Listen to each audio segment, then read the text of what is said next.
হাজারো আবেগ, ভালোবাসা, মায়া আর স্মৃতি ঝরিয়ে থাকার নামই হলো গ্রাম। গ্রাম থেকে দূরে থাকা মানুষগুলোই হয়তো গ্রামের প্রতি দুর্বলতা সবচেয়ে বেশি অনুভব করতে পারে। শুধু যে গ্রামের প্রকৃতি তাদের মায়ায় আচ্ছন্ন করে রেখেছে তাই না, এখানকার পথঘাট, বসতভিটা, মানুষজন সবখানেই সবার সাথে রয়েছে হাজারো স্মৃতি। যে শহর, ওই শহর থেকে গ্রামে থাকা যে স্বাচ্ছন্দ্য, যে মজা, এটা ইট পাথরের শহরে পাওয়া যাবে না, এটা গ্রামেই সম্ভব। আর আমাদের গ্রামটা যেহেতু সবুজে ঘেরা, সেহেতু এই গ্রামে থাকতে আমার অনেক ভালো লাগে। আমি আমার গ্রামকে অনেক ভালোবাসি।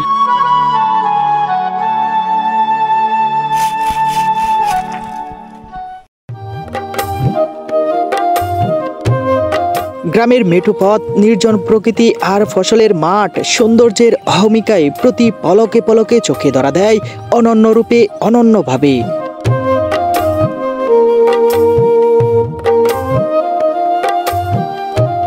সৃষ্টিকর্তা যেন মনের মাধুরী দিয়ে নিজ হাতে সাজিয়েছেন বাংলার গ্রামগুলোকে। আর সেই গ্রামগুলোকে কৃত্রিম বুদ্ধিমত্তায় মানুষজন এমন সব স্থাপনা নির্মাণ করেছেন যা দেখলে মাঝে মাঝে মনে হয় তা যেন প্রকৃতিরই অলংকার।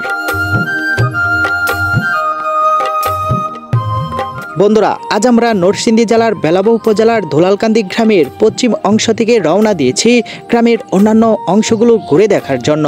ওই যে দেখুন, এটি এ পাড়ার একটি মসজিদ।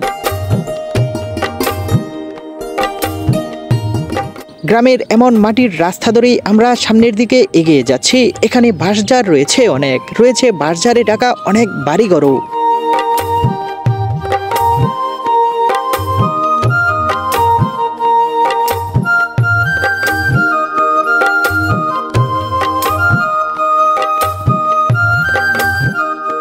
ওয়াও, অসাধারণ! নীলাভ আকাশ, স্বচ্ছ প্রকৃতি, নারিকেল গাছের সারি আর পুকুর এখানে যেন অন্যরকম এক আবহের সৃষ্টি করেছে।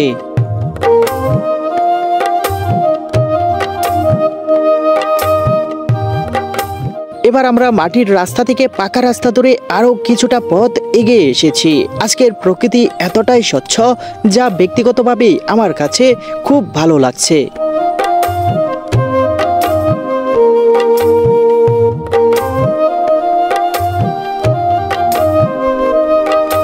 আপনারা এখন যে অংশটি দেখতে পাচ্ছেন এটি হচ্ছে দুলালকান্দি পশ্চিম পাড়ার একেবারে শেষ অংশ। এরপর থেকে কিন্তু আবার অন্য একটি গ্রাম। এখানে কিন্তু পাশাপাশি দুটি পুকুর রয়েছে। আগে এখানে মাছ চাষ করা হলেও এখন কিন্তু আর করা হয় না। এখানে বেশ কয়েকটি ডাব গাছের সারি রয়েছে এবং এই আগের পুকুরেই কিন্তু ধান মারাই করা হয়েছে। আসলে এখানকার দৃশ্য খুবই মনোরম। এটি গ্রামের একটি এতিমখানা ও মাদ্রাসা।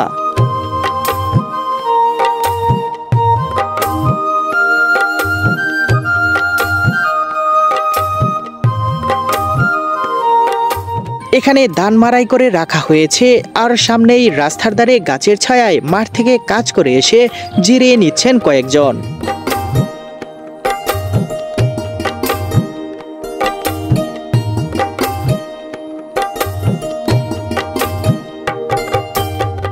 ইটের সোলিং বিছানোর রাস্তার পাশেই রয়েছে মসজিদ। মসজিদের সামনেই ফসলের মাঠ আর মাঠের পাশেই বৃক্ষের ছায়ায় বসে আছেন কয়েকজন। সত্যি এমন দৃশ্য শুধু গ্রাম বাংলায় এলেই দেখা যায়।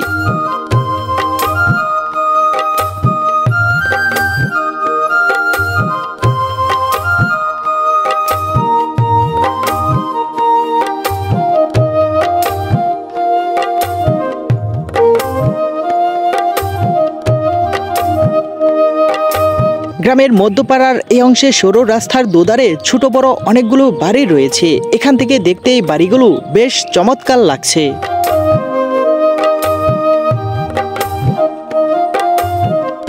এই গ্রামে ধানের পাশাপাশি সব শাকসবজিই কম বেশি চাষ করা হয়। তবে বছরের এই মৌসুমে কাঁকরোলের ফলন খুব ভালো হয় গ্রামে। এই যে রাস্তাটি দেখতে পাচ্ছেন, এই রাস্তাটি কিন্তু আগে মাটির ছিল, এখন কিন্তু এটি নতুন করে নির্মাণ করা হচ্ছে। আর আপনারা যদি দেখেন এই পাশে কিন্তু ঘন জঙ্গল রয়েছে। আসলে এই যে রাস্তাটি দেখতে পাচ্ছেন এই রাস্তা দিয়ে কিন্তু আগে যদি মানুষ চলাচল করতো আর কি, এই গ্রামের অথবা দূর দূরান্তের গ্রামের মানুষ ভয় পেত। আসলে তারা ভয়ে কিন্তু দিনেই এই রাস্তা দিয়ে যেত না। আর এখন দেখুন এই রাস্তাটি কিন্তু এখন মানে সবসময় মানুষ আসা যাওয়া করে, কারণ জনবল বেশি, লোক বেশি, সেই জন্য। আর এই জায়গাটিতে মানুষ সেই সময় অলৌকিক কিছু বলে বিশ্বাস করতো, কারণ এই জায়গাটি এতটাই ভয়ঙ্কর ছিল, মানুষ সবসময় এই জায়গাটি এড়িয়ে চলতো।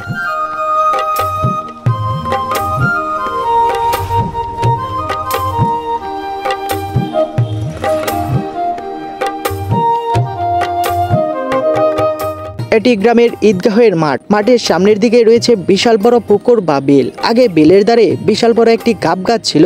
এই গাব গাছের জন্যই আশেপাশের এলাকার অনেক মানুষের কাছে এই জায়গাটি পরিচিত ছিল বেশ।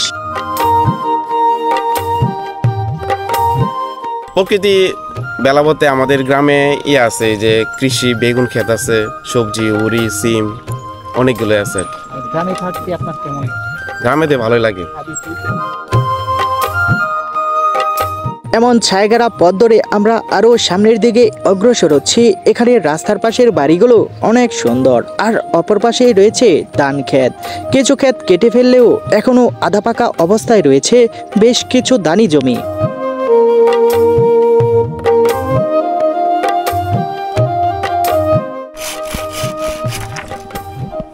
বাড়ি কোন জায়গায়? দুলালকান্দি। এই বাঁশগুলো কি আপনি ব্যবসা করেন না? আচ্ছা, কতগুলা বাঁশ কিনছেন আজকে? আচ্ছা তো কিনছি না, এটা 800 বাস কিনছি। ও আচ্ছা আচ্ছা আচ্ছা। এই বাঁশগুলো পরে কি করেন আপনারা? ওই টালির মধ্যে, ঠিক আছে। ও আচ্ছা আচ্ছা, টালির মধ্যে, ঠিক আছে। এগুলা কি আপনারই নাকি এই পাশে? ও আচ্ছা, ঠিক আছে। বন্ধুরা দেখুন, এটি হচ্ছে দুলালকান্দির যে মেন রাস্তাটি রয়েছে, এটি হচ্ছে রাস্তা। আর এখানে হচ্ছে উনি দেখুন, এখানে কিন্তু বাঁশ কাটতেছি আর কি। এগুলো হচ্ছে টালির জন্য ব্যবহার করা হয় আর কি, ঠিকা দেওয়ার জন্য।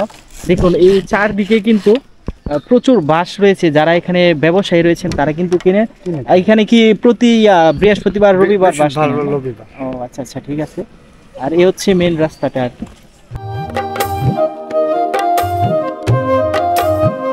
আয়তকার বাড়ির চারদিকে 4টি টিন ও কাঠের ঘর রয়েছে, মাঝখানে রয়েছে বিশাল উঠান। আগে গ্রাম বাংলায় এমন বাড়িঘরের সংখ্যা ছিল প্রচুর, আর এখন গ্রামে এলে এমন বাড়িগুলো খুব কমই চোখে পড়ে।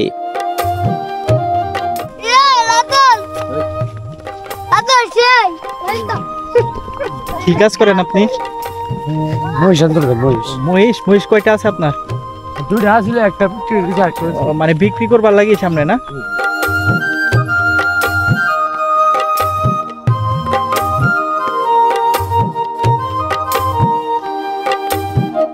হাঁটতে হাঁটতে এবার আমরা দুলালকান্দি দাখিল মাদ্রাসা প্রাঙ্গণে চলে এসেছি।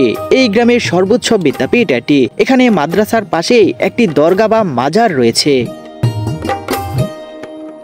মাদ্রাসা মাঠে অনেকেই ফুটবল খেলছেন, আবার কেউ ধানবার নেড়া শুকাতে ব্যস্ত মাদ্রাসার প্রাঙ্গণেই। আমাদের প্রিয় গ্রাম দুলালকান্দিতে একটি শিক্ষা প্রতিষ্ঠান আছে একটি বাজার, ঐতিহ্যবাহী বাজার। এছাড়াও অনেক মসজিদ, মাদ্রাসা রয়েছে। এরই মাঝে আমাদের এই দুলালকান্দির ছায়াগারা গ্রাম, এখানে অনেক ধর্মের লোকই বাস করে, বিশেষ করে হিন্দু লোকের বসবাসও আছে। পাশাপাশি এই অঞ্চলের মানুষ অর্থনীতি, কৃষি প্রধান অর্থনীতি, পাশাপাশি নতুন করে আমাদের রেমিটেন্স যোদ্ধা অনেক বেড়ে গেছে। অনেক রেমিটেন্স যোদ্ধা বিশেষ করে ইউরোপে অনেক আছে। আমাদের গ্রাম দিন দিন অর্থনীতিতে এগিয়ে যাচ্ছে, আর আমাদের গ্রামের মানুষ খুবই সৌহার্দ্যপূর্ণ সম্পর্ক বজায় রেখে চলেছে।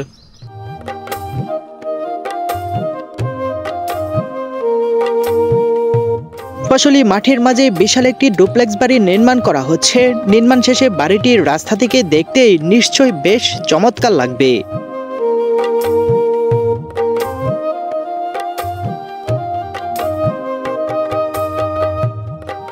শেষ বিকালে আমরা চলে আসি কাঁঠালতলা বাজারে। মাত্র এক যুগ আগে যাত্রা শুরু করলেও বাজারটিতে বর্তমানে অনেক দোকানপাট রয়েছে। গ্রামের এই বাজারটি ছাড়াও আরও 2টি বাজার রয়েছে, যা গ্রামের অন্যান্য অংশে অবস্থিত।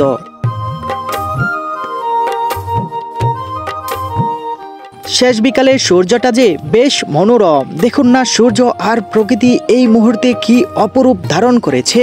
সত্যি প্রকৃতির এই বিরূপ সৌন্দর্য বর্ণনা করার সাধ্য কিংবা যোগ্যতা কোনো কিছুই আমার নেই।